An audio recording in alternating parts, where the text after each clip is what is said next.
Happy New Year. Welcome to the DFO DFS Hockey Report. It is December the 31st, New Year's Eve. I hope everyone's having a fine Wednesday afternoon. We've got a unbelievable 6-game slate on our hands this evening. At least that's what me and Zach think. We were both chit-chatting a little bit before the show, having a lot of fun building lineups tonight. Endless possibilities. So it should be a fun one. Zach, how are you on this New Year's Eve? I mean, 2025 is come and gone. I can't believe it. We had Team Canada announced today. The Olympics is coming up soon. I mean, we're basically at the halfway point of the NHL season. I don't know where time has gone, but how you doing today?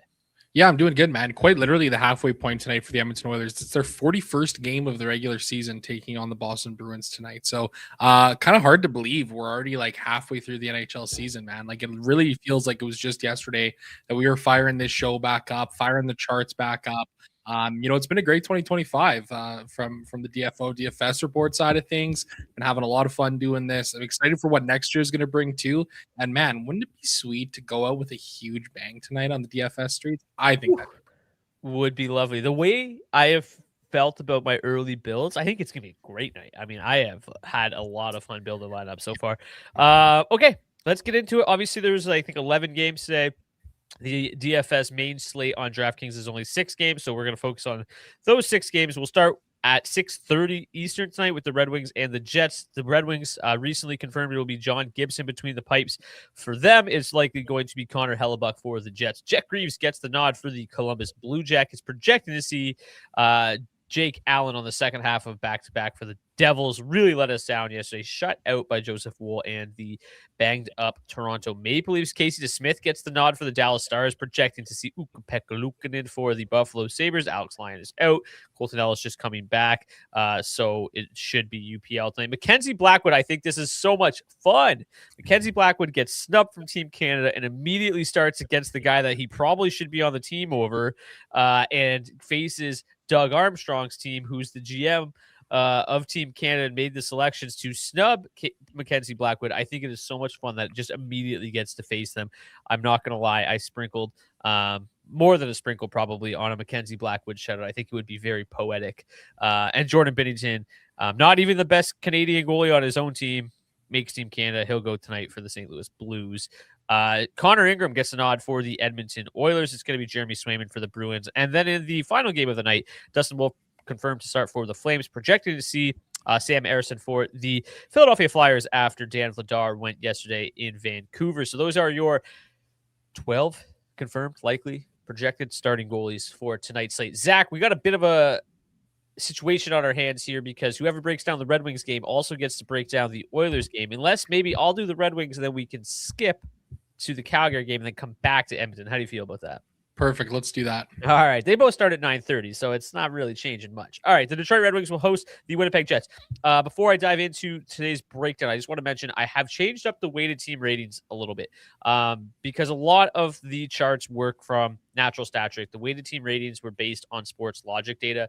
Sports logic data is definitely more accurate, but it was causing discrepancies throughout the chart. So like the power play numbers were different on the weighted team ratings versus the power play report. It just got a little confusing from even just me. So I'm sure you guys felt it as well. So I've changed it. So now you'll notice here, the Red Wings second best power play, 9th best penalty kill. When you go to the power play report, that's exactly what you'll see. It'll be matched up identical to this. And then you just have the additional 5v5 data, which is now from natural stat trick as opposed to coming from sports logic. So there you have it. The Red Wings grade was 15th best 5v5 offense up against the 18th ranked 5v5 defense. The Jets continue to struggle generating much of anything offensively. In fact, during the month of December, they are the 28th ranked 5v5 expected goals for, according to Sports Logic. So struggling mightily still at 5v5. The Red Wings a little bit gettable at 5v5 right now, but the penalty kill has been really good. The special teams have been really, really good for the Detroit Red Wings. For the matchups in this one, Dylan Larkin versus Mark Scheifele, you're going to see a lot of that tonight, and it grades out very well for both of them.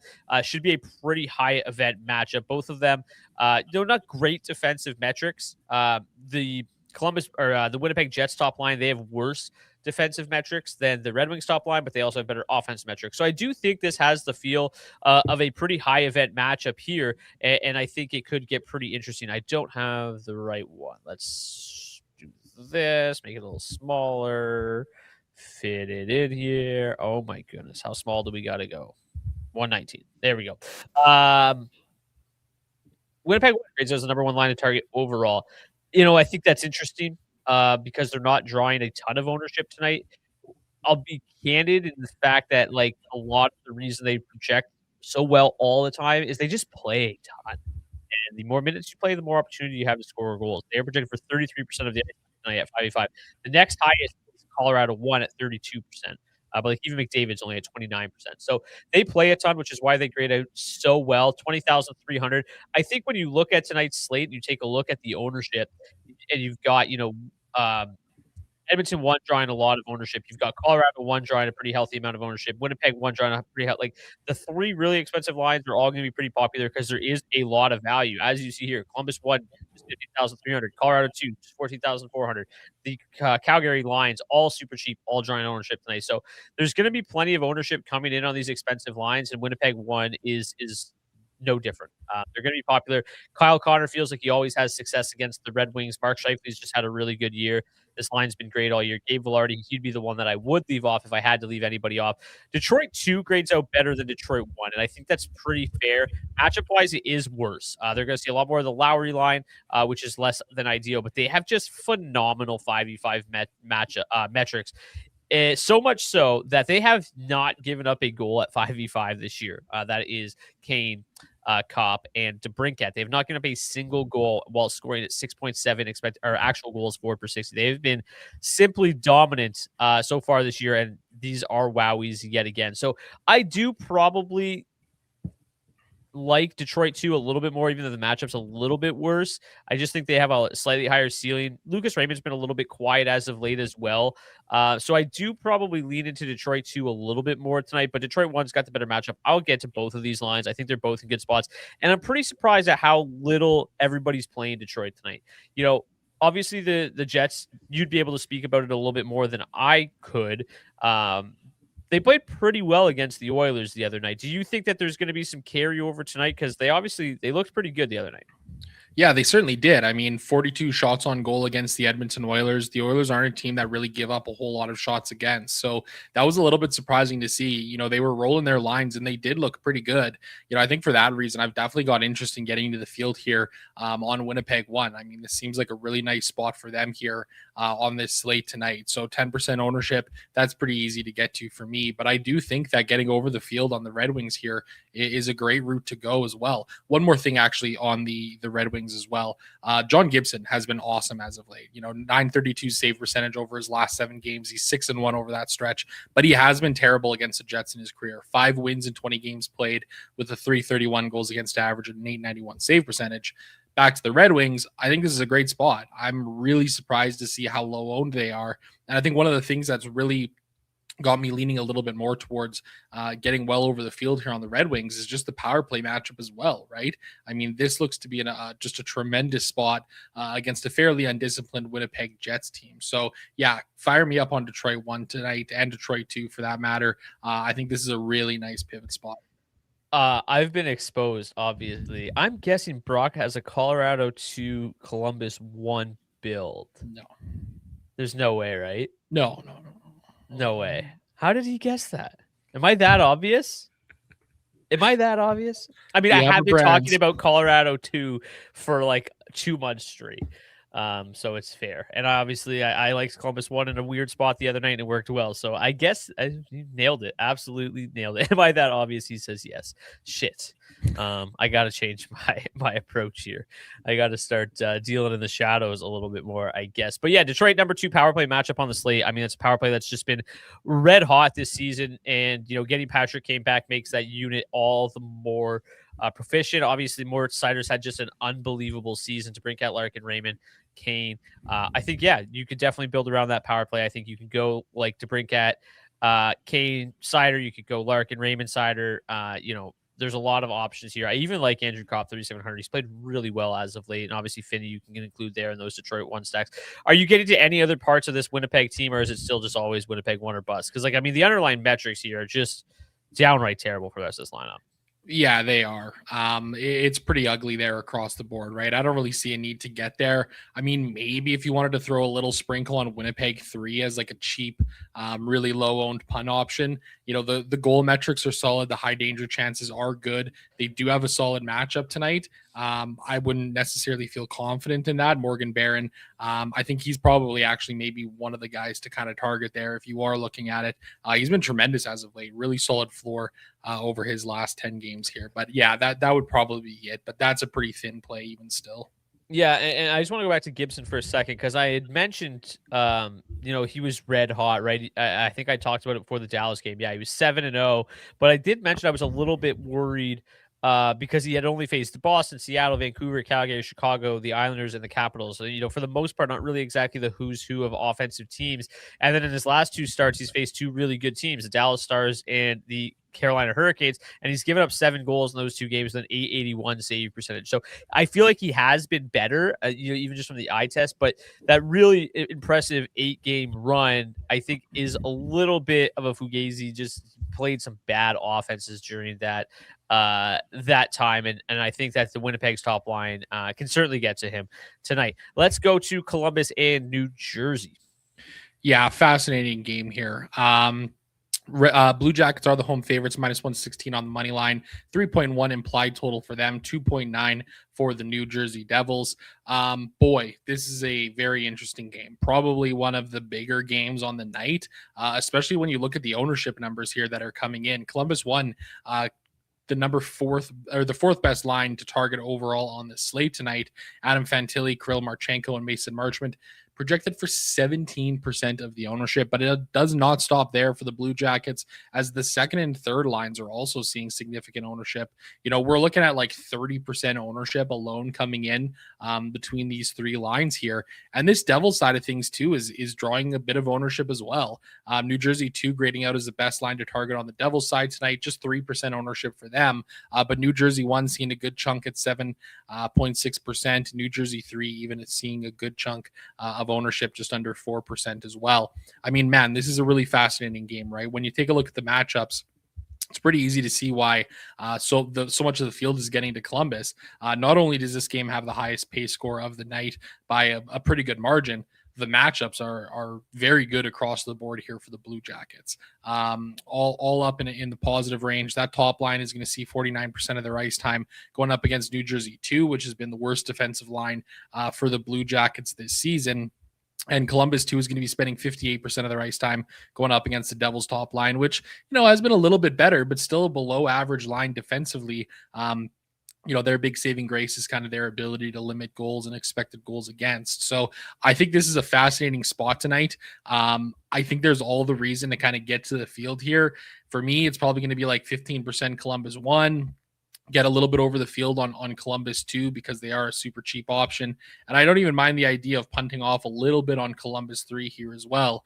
Boone Jenner has been just unbelievable since returning from injury. 9.8 shots on goal per hour, 5.8 blocks per hour, 1.5 individual expected goals per hour, 1.3 goals for per hour. He's just been tremendous, right? And his price tag at $4,600, I think, is really tolerable. And easy to mini stack with the guy there in Charlie Coyle, or if you want to get real punty, Mathieu Olivier, if he's not too busy finding somebody to punch in the face tonight. This Devil side of things, I think it's kind of interesting. They are drawing a bit of ownership here as well. Pretty disappointing night last night going up against the Toronto Maple Leafs. I was pretty heavy on the Devils last night. That kind of stung. For that reason, I'm a little bit sour on them heading into tonight here. Truth be told, it doesn't look like a great spot for them overall. The matchups are pretty rough. That top line has a terrible matchup score. New Jersey 2 drawing the best matchup score on the Devils side of things, but it's still below average. Andre Palat, Jack Hughes, and Jesper Bratt there. So, I think I'm willing to throw a little bit of ownership towards the Devils again tonight. Certainly not going to be going as heavy as I was last night, but in a game that has such a high pace score, it feels like it's one of these games that could really kind of open up either way. And of course, I think one saving grace too for the Devils, really solid power play going up against an absolutely terrible penalty kill. The Blue Jackets do a fairly good job of staying disciplined. And then the Blue Jackets, of course, too, have a pretty solid power play matchup here as well, despite their power play not being the best in the NHL or far from it, that is. Brock, where are you kind of coming in on this game tonight? Yeah. So for me, I think that I'm probably going to come in well maybe not well over, but over the field, I think on Columbus 1, and then under the field on Columbus 2 and 3. I think it's a little bit easier to see a pathway here for Columbus 1. I just don't think there's a ton of offense here on these second and third lines. I mean, Voronkov, Sillinger, Miles Wood, they're cheap. Like, obviously, you can pair them with just about anybody, and that is appealing. Boone Jenner, Coyle, Olivier, like they've had their moments. I think like Jenner one-offs or like Jenner Severson, Jenner Provorov mini stacks is probably more the route that I'll go there. Like Jenner, I think is our number one projected value play at forward tonight, or at least up there at $4,600. So I really do like Jenner, but then when you look at the rest of the really good value options from the Blue Jackets, it is mostly Columbus 1. Coyle looks okay, but like I just don't feel as good about the offensive capabilities here for these second and third lines. Like I think it's a perfect example of it. It feels like, very much like Carolina 3 or one of those lines where, they do a really good job getting to the dirty areas of the ice and generating high quality looks. They just don't have a lot of finishing touch. And that's what you see here, 1.8 goals against per 60s, or goals for per 60. So, I think that I just feel a lot more comfortable getting to Columbus 1 tonight than I do the depth. And I think that for me, I'll probably just say over the field on Columbus 1, under the field on the depth. I think it's interesting here with the Devils, because the Hughes line draws a significantly better matchup, which is interesting because like these underlying metrics aren't amazing. They're kind of weird for the Columbus third line. They do a really good job just keeping teams to the outside. They have just given up a weird amount of goals, though. But it does look like the better matchup is for this Hughes line. It does look like when you take a look at this matchup that Columbus 1 versus New Jersey 2 has the look of a very high event matchup, right? Like the Fantilli line is going to go up and down the ice. They give up quite a bit defensively, but they generate a lot offensively. And the exact same thing can be said about the Hughes line, if not more, right? Like they generate a ton of offense, but they give up a ton on the other end of the ice. So that's another reason why I just love this Columbus top line tonight. But I do think that if I'm playing New Jersey, it is going to be through the second line. It's going to be mostly through Hughes and Bratt. I don't know if Hughes is 100% healthy, but at this ownership, I think he's worth taking a stab at. A lot less ownership coming in on this line than on the top line. So that's the route that I'm going to go. And then, as you mentioned, like both teams pretty disciplined. Both teams penalty kills just awful though. So I think like when you look at this slate, I think Detroit, Winnipeg has the potential to be a high scoring game. I don't know. I think that one can kind of go both ways. Dallas, Buffalo feels lower scoring. Even Edmonton, Boston, I mean, it feels pretty one-sided. Calgary, Philly is going to be super low event. Even Colorado, St. Louis could be lower event or super one-sided. So, this is feels like the best game environment of the night, really. Like, in terms of the two teams trading chances, I think this is probably the one that's got the most likelihood of that. So, any final thoughts on this game before we move to game number 3? Yeah, I think you make a really good point there too. And just on Jack Hughes specifically, 4 games back since the knife accident. Still just, was it a knife or a wine glass? A knife, wine glass. I don't even remember what it is. Cut his hand. It could have been a wine glass, whatever. He cut his hand on something. In 4 games back, he has 1 goal in 4 games played, just 8 shots on goal, 1 block. He hasn't taken a single face off. Mm-hmm. I saw there was a quote from Sheldon Keefe the other day talking about kind of easing Hughes back into the lineup and him not taking draws here. So I do kind of wonder if, maybe he is a little bit banged up here still, or not quite 100%. Nonetheless, I think I'll still get there with a bit of ownership, but probably a little bit more hesitant on that, especially with his price tag up there at $8,600. Yeah, it's just, to me, I don't know if it's the best play ever. It just does feel like a pretty good leverage play when you get Jack Hughes at 2% ownership. These two teams have met twice already this year. It was a 3-2 New Jersey win and a 5-3 Columbus win. That one was the most recent in December. And that night, Charlie Coyle had a goal and 2 assists. So if you want to get to that Columbus second line, there you go. Another thing just here on the Devils, Jet Greaves in December, 4-5, but a .923 save percentage, giving up just 2.1 goals against per game. He's been really, really good. Let's get to game number 3 here. We've got the Dallas Stars and the Buffalo Sabres. The Buffalo Sabres, hottest team in the world right now, but they are still plus 134 road dogs in this one. I talked about it a lot on this show. I think from like a real hockey perspective, whatever they're doing is obviously working. From a DFS standpoint, these underlying metrics are extremely underwhelming. And I do think that it makes this team a little difficult to target from a DFS standpoint.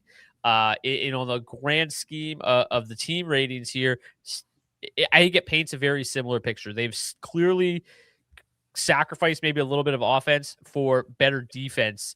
And the defensive numbers have improved. The penalty kill has been pretty good as well. This is, I think, a game that's going to be a little bit on the lower scoring side of things. I don't see myself getting to a lot of Buffalo. And that has kind of been the case for me lately. I still don't mind going to them for like the value options, mostly like a guy like Josh Doan or something like that. But in terms of full stacking, I just don't think I'm really going to get there tonight. Like I said, very low event game, lowest pace at 5v5 by a mile tonight. And it's kind of the same story with Dallas, right? Like they just aren't doing a whole heck of a lot at 5v5. They're still scoring because they got a ton of game breakers. But on the power play, fourth best power play matchup, seventh best power play matchup, like I just don't think I'm going to get to this game a ton. I think if I do, it's going to be, again, through the value of Buffalo, Doan, Samuelson, those cheaper defensemen, and then a little bit of Dallas. But honestly, like in terms of pay up options tonight, I feel better about Colorado. I feel better about Edmonton. And even Columbus, I think, is in a better spot than Dallas is tonight. That being said, we just got word from our guy Beeves that it is going to be Ukko-Pekka Luukkonen as we expected, and he's been pretty good as of late. But the splits, the home and road splits for him this year, whether or not you want to put stock in that or not, it is a drastic difference. He is 5-1 with a 181 goals against average and a 927 save percentage on home ice. On the road, he's 1-4-1 with a 343 goals against average and an 866 save percentage. So if that continues tonight, Dallas is a good play. They're seeing a decent chunk of ownership for sure. Let's just go to the projections here and sort by forwards. Dallas, Wyatt Johnson, Hintz drawing the most. The 12th and 12th and 13th highest ownership among forwards, and then you got Johnston and Robertson and Rantanen, 23rd and 24th most ownership. So they're seeing a pretty healthy amount, and I think again it's going to probably be those mini stacks. You can include Heiskanen, Harley's still really cheap. That I'll get to here mostly in this game. But once again, I just feel like this is probably like a Stars 3-2 win where I just feel better about the other games. How about you? Yeah, I think I agree with you for the most part. I'm still going to get some ownership here, I think, on this Dallas side of things, specifically around Rantanen and Robertson. Those are the two that I have the most interest in. They've been the game breakers for the Stars for much of this season. And Rantanen in his career against Buffalo, 9 goals and 23 points in 16 games played. Robertson, 5 goals, 11 points in 8 games played. It lines up to be a good power play matchup and not a great one for the Dallas Stars tonight. As it's kind of been all season long, they really need that power play to click in order for them to really break a slate open. The matchup's pretty rough for this second line for the Dallas Stars, even with them grading out as the best line to target on this Dallas side of things tonight. I think I'm willing to take a little bit of a shot, throw probably 10-15% total ownership towards the Stars here tonight. But I don't think I'm going to get much more than that, and the Buffalo side of things, like I do agree with you. Like if I am getting there, which I do think that I'll probably play a little bit of the Buffalo Sabres here tonight, it's going to be a Tage Thompson, Josh Doan mini stack. It's going to be a Josh Norris, Alex Tuck, or if I'm really looking for something a little thinner, cheaper mini stack too, you could go Zach Benson and Jack Quinn. They've been solid on that third line here, but I don't really see a need to jam a whole lot of the Sabres in here tonight. But I don't mind getting a little bit of exposure to this game. Yeah, and for me, I think it's going to be a lot more of the top line of the Stars. It's going to be a lot more Johnston and Rantanen. They've been a lot more potent as of late. It does sound like Jason Robertson's being left off of Team USA again, so maybe he'll have an extra spur in his saddle tonight. But yeah, Johnston and Rantanen, I think, have kind of separated themselves at least a little bit more recently. Hansen and Johnson and Robertson seem to have cooled off just a touch. So I'll probably lean into a little bit more Wyatt and Miko tonight. Let's get to game number 4, the Colorado Avalanche and the St. Louis Blues, minus 317 home favorites for the Avs. So people were kind of guessing earlier, like, oh, I think you played Colorado too. Yeah, I've been talking about Colorado too and their unbelievable metrics for a while, but there is a reason to like them even more tonight. Brock Nelson, Valeri Nichushkin, and Arturi Lehkonen all bumped up. Well, Nelson was already there, but Lehkonen and Nichushkin swapped spots with Landeskog and Netchas at the morning skate. So it looks like the top line of the Avs, or second line of the Avs, is going to fully correlate on the top power play unit tonight with McKinnon and Makar. So super interesting stuff there. Zach, take it away. Yeah, fascinating spot here, as it seems to be always the case with the Colorado Avalanche. Massive home favorites here tonight, minus 317 on the money line, 3.9 implied total for them, 2.2 for the St. Louis Blues. You got one of the absolute best teams, if not the best team in the NHL right now in Colorado, going up against a Dallas Stars, or a St. Louis Blues team rather, that is awful offensively, not very good defensively, and cannot score on the power play to save their life. Taking a look at the line stacks here in this game, shocker, Colorado 1, Colorado 2, grading out as the third and the sixth best lines overall. Honestly, this ownership we're seeing on them feels low. 9% for this top line, 12% for the second line. I think it's going to be pretty easy on this slate tonight to get well over the field. St. Louis 1 grading out terribly, coming in as the 22nd best line to target overall. And when you look at the matchups here in this game, I mean, it's pretty easy to see why. Colorado doesn't have tremendous matchups or anything like that.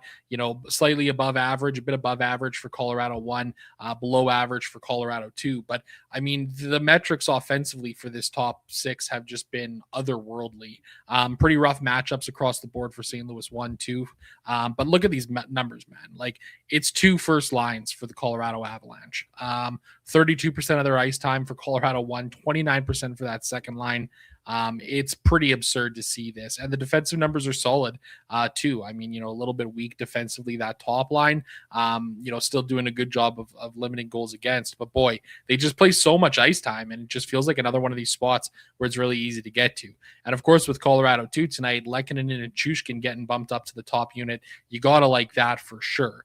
The power play is brutal. It goes without saying. Like, I don't get this, man. Like, there's such a good offensive team, but they just cannot find any success on the power play. I think it's just like they have to not be good at something, because if they were also just as dominant as they should be on the power play, like, it wouldn't even be fair. Maybe, I'm not sure. Like, it doesn't make any sense. Yeah, really that could be. Maybe Colorado's just like, hey, you know what? Let's just take it a little bit easy on these other teams, like on the power play, and we can just continue to kill them at 5-on-5. It's quite literally the only explanation, and like, it's so clearly not true. But like, it's like, well, how else do you explain it? And I don't know. Maybe Colorado 2 fully correlating the top unit is going to be what it takes to unlock it. Yeah, it might be. There's some pretty fun things you can do with lineups here on this slate, to say the least. So I think for me, I'm going to be over the field here on Colorado. And of course, we're still kind of burying the lead here on what makes this such an advantageous spot. It's the same thing that I've been saying all season long. It's Jordan Binnington between the pipes for the St. Louis Blues. One of the worst goaltenders in the entire NHL this season. Named to the Olympic roster or not, he has been brutal this year. 870 save percentage, negative 12.8 goals saved above expected, just a 33% quality start percentage, which is also his win percentage on the season. So it looks to be another great spot here to stack going up against Jordan Binnington tonight. I'm sure you've probably got a lot of similar thoughts that I do about this game. Yeah, so in the month of December, Jordan Binnington has the most goals scored above expected against in the league. 5.5 goals scored above expected for him. That is in 6 games. So basically a full goal above expected per game, and 832 save percentage in December. He's been downright terrible. And I mentioned it off the top, like, this is such a hilarious time for this game to happen. Him going head to head with Blackwood. Blackwood is hilarious. And yeah, tons of interest in Colorado. Going to be north of the field. I will say one spot that's really interesting to me tonight is Colorado 1, because a lot of people are probably going to flock to Colorado 2 just because of this power play bump and how cheap they are.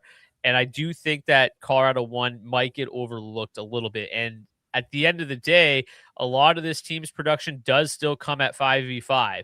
And this is a line that is scored at 5v5 as much as anybody this season. So I think that it's going to make them a little bit more interesting, like particularly Landis, Skog, and Nachas are probably going to be overlooked a touch tonight.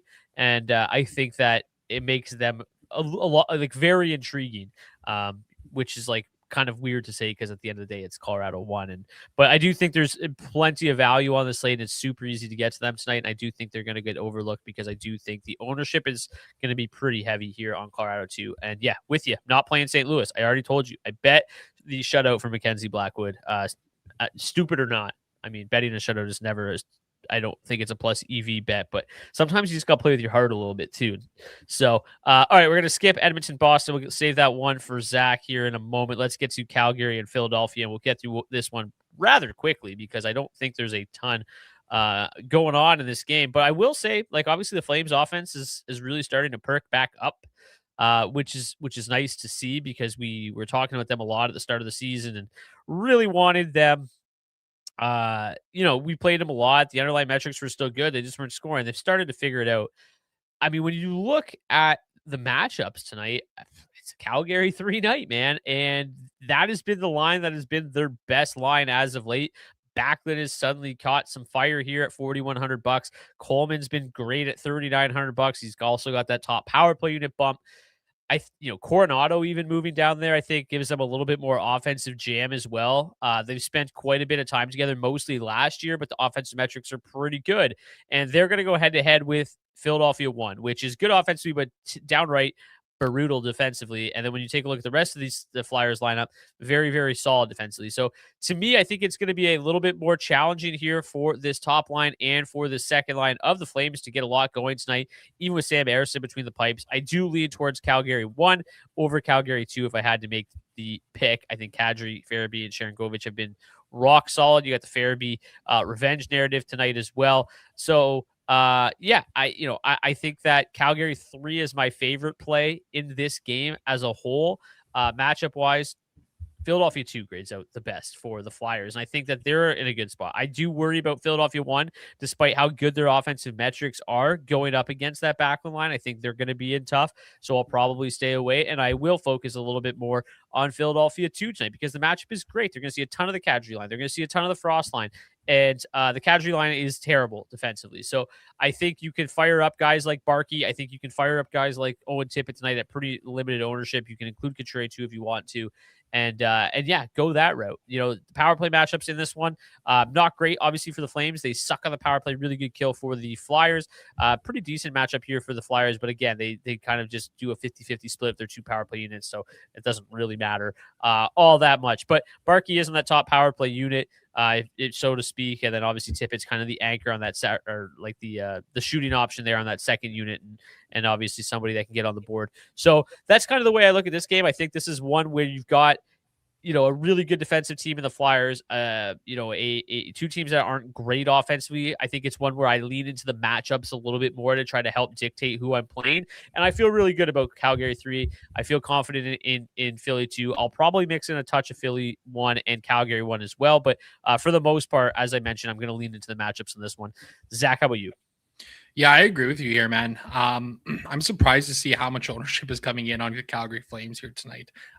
Basically 10% across the board for all 3 of these lines. They're as owned as the Columbus Blue Jackets are as a whole tonight. That doesn't quite feel right to me.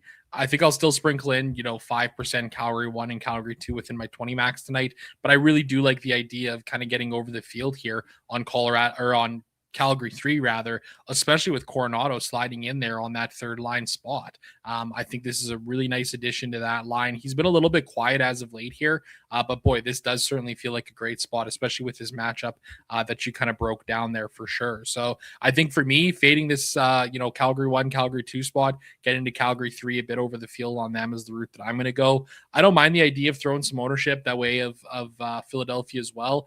This second line looks to be in a really solid spot here tonight. I love the idea of getting to these guys here. Super cheap to play Philadelphia 3, just 10,600, or sorry, Philadelphia 2 rather, just $11,300 to full stack these guys. So probably can leave Couturier off of of those stacks if you need to. I just really like this spot overall for the second line of the Flyers. So that's kind of the way that I'm looking at this one here. Yeah, I'm just going to bring up our trending tool here at dailyfaceoff.com. It's more for season-long players. I do want to get a DraftKings feature added to because I think it would be super helpful. But you take a look at the hottest players in terms of fantasy points scored over the last 5 games. Michael Backlund, 4th highest in the NHL.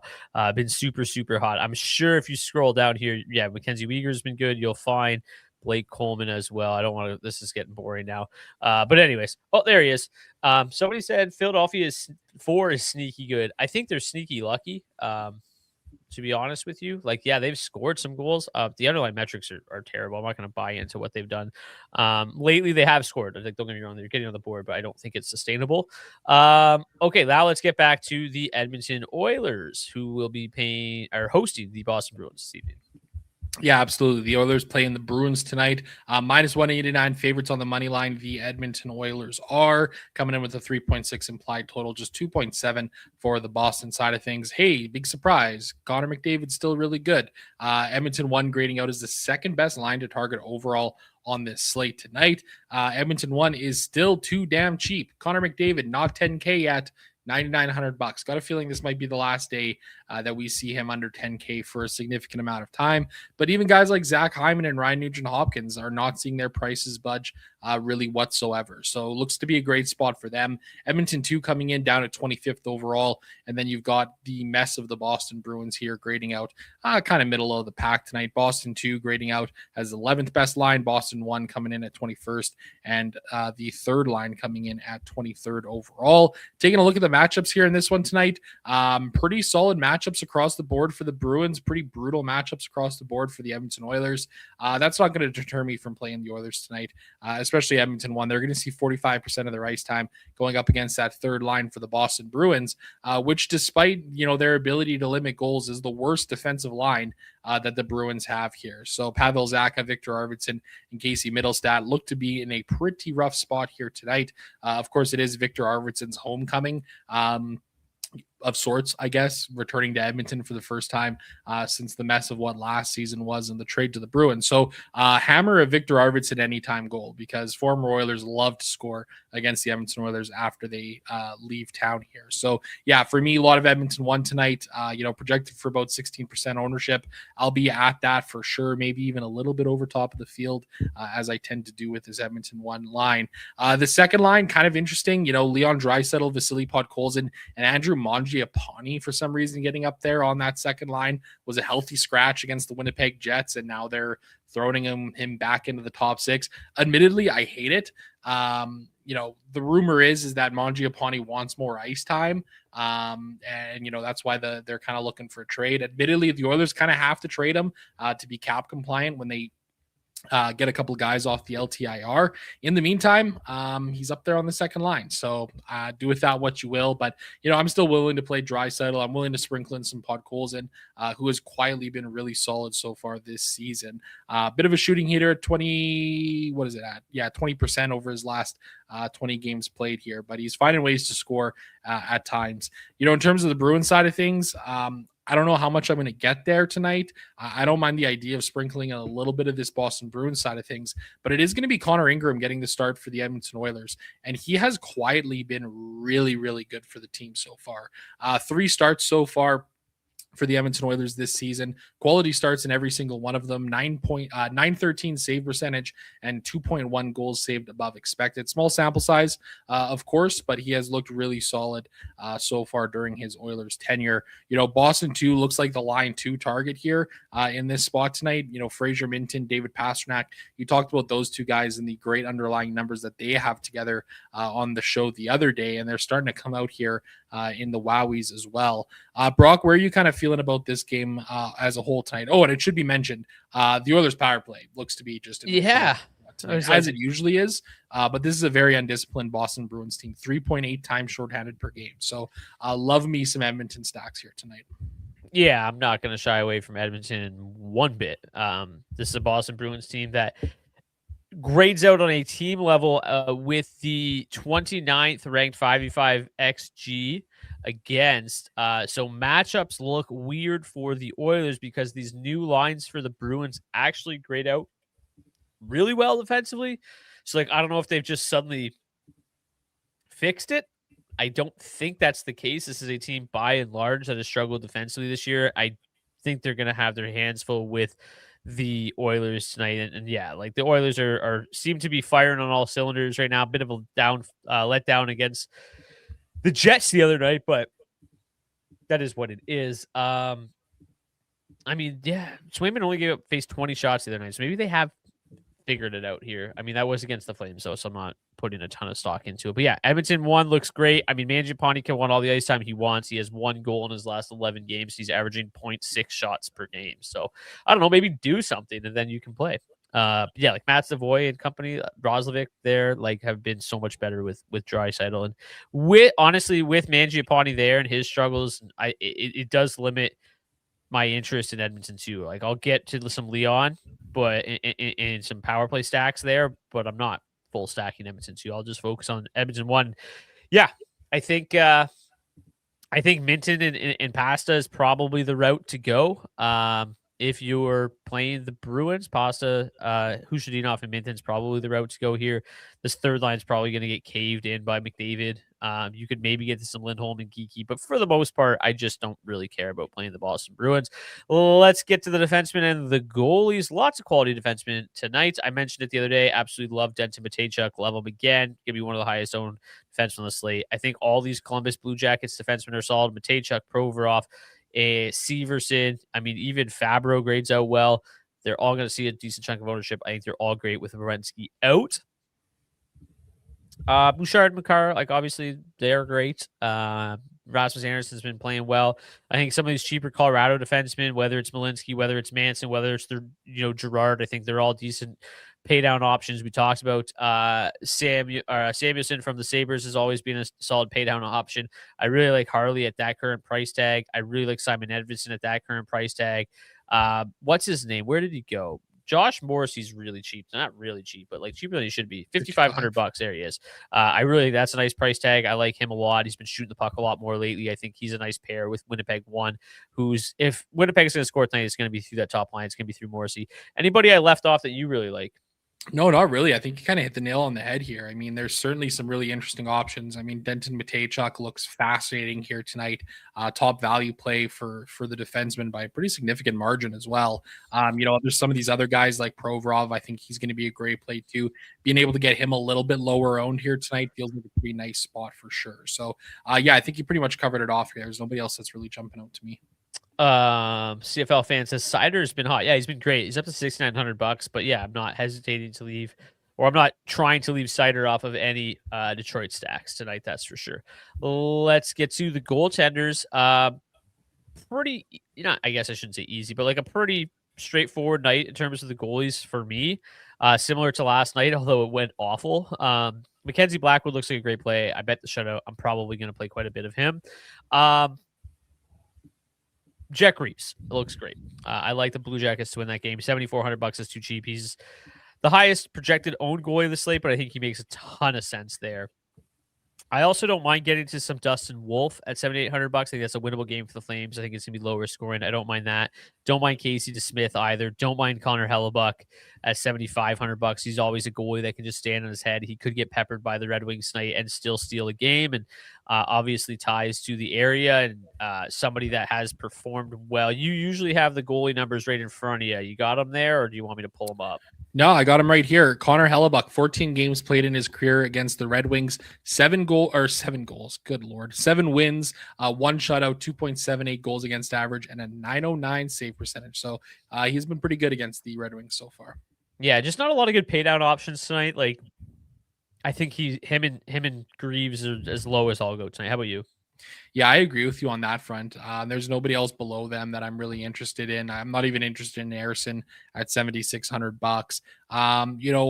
John Gibson, I think, could be an interesting play tonight at 7,900. Probably won't get there a ton, but I think just given his success over his last little run here, I'm willing to sprinkle on him. Connor Ingram for me is a guy that I'm thinking going to be a little bit over the field on. He grades out really well here tonight, and he's seeing like half the ownership, as some of these other goaltenders around him tonight. So I think he's a really interesting kind of pivot option for the netminders here tonight. But I agree with you otherwise. A lot of Blackwood for me, going to be a lot of Greaves for sure, and probably sprinkling in, this Wolf, DeSmith, Allen, Hellebuck bunch. Oh, you want a reason to play Connor Ingram? Sure. Here it is. The Bruins have lost 6 in a row. They've scored 1, 4, 2, 2, 1, 1 goals during that stretch. Awful offense. Connor Ingram, pretty good. Let's get to tonight's hat trick pick challenge. If you want to participate in tonight's hat trick pick challenge, all you got to do is drop your hat trick pick in the comment section of the video on YouTube. If your player scores a hat trick, we'll get you a $25 gift card to Nation Gear. If somebody scores a hat trick that nobody picks, we'll raffle it off to anybody who submitted a pick. We do still have to catch up on one of those. We'll do that in the new year. Any ones that we've missed, we will catch up on. We promise. Zach, who's your hat trick pick tonight? Let's go Valeri Nichushkin. Oh my goodness, that would be something else. Give me Kirill Marchenko. Let's get to tonight's head-to-head. So, admittedly, I built my lineup prior to seeing ownership. I didn't plan on being as big on the chalk here as I ended up being. But Zach, I'm not going to steal the floor here. You were the winner last night. It's tied 9-9 on points.